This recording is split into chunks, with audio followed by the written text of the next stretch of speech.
ISO मानांकित कोल्हापूर जिल्ह्यातील पहिली निवासी शाळा DC नरके विद्यानिकेतन कुडीत्रे आता डे बोर्डिंग बस सेवेसह मराठी आणि सेमी इंग्रजी माध्यमासाठी कोल्हापूरमधील पहिली डिजिटल शाळा. इंग्रजी भाषेवर प्रभुत्व, लायब्ररी मॉडेल, ऑनलाईन शिक्षण, सकस आणि पौष्टिक आहार तसेच विशेष आरोग्य सुविधेसह 14 खेळांचा समावेश. शैक्षणिक गुणवत्तेबरोबरच क्रीडा आणि तंत्रज्ञानामध्ये अग्रेसर DC नरके विद्यानिकेतन मध्ये इयत्ता 5वी ते 8वी डे बोर्डिंग सह प्रवेश सुरू. सोबतच ज्युनियर आणि सिनियर कॉलेजची सुविधा उपलब्ध.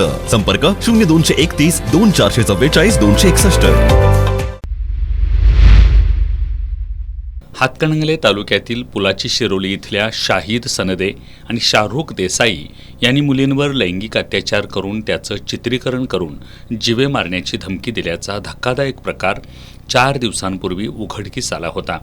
यानंतर सर्वच स्तरातून संतप्त प्रतिक्रिया उमटल्यात. आज आमदार गोपीचंद पडळकर यांनी पोलीस अधिकाऱ्यांची भेट घेऊन शिरोली ग्रामपंचायतीला भेट दिली. यावेळी माजी उपसरपंच कृष्णात करपे यांनी केलेल्या कारवाईची माहिती दिली. यावेळी आमदार गोपीचंद पडळकर यांनी लैंगिक अत्याचार प्रकरण गंभीर असून या घटनेच्या मुळाशी जाणं गरजेचं असल्याचं सांगितलंय. एका बाजूला हिंदूंच्या देवदेवतांची विटंबना करणं, राष्ट्रपुरुषांच्या पुतळ्यांची विटंबना, लव्ह जिहादच्या माध्यमातून हिंदू समाजाला टार्गेट करण्याचं काम पद्धतशीरपणे सुरू आहे.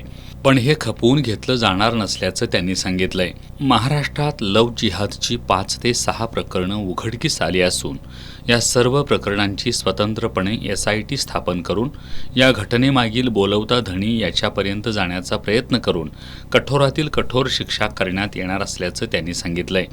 शिरोली ग्रामपंचायतीनं याबाबत घेतलेली भूमिका अत्यंत कौतुकास्पद असून अन्य ठिकाणी अशी भूमिका घेणं गरजेचं असल्याचं त्यांनी म्हटलंय. यावेळी काही हिंदुत्ववादी कार्यकर्त्यांनी पडळकर यांना निवेदन देत लव्ह जिहाद करणाऱ्या आरोपींच्यावर कारवाई करावी अशी मागणी केली.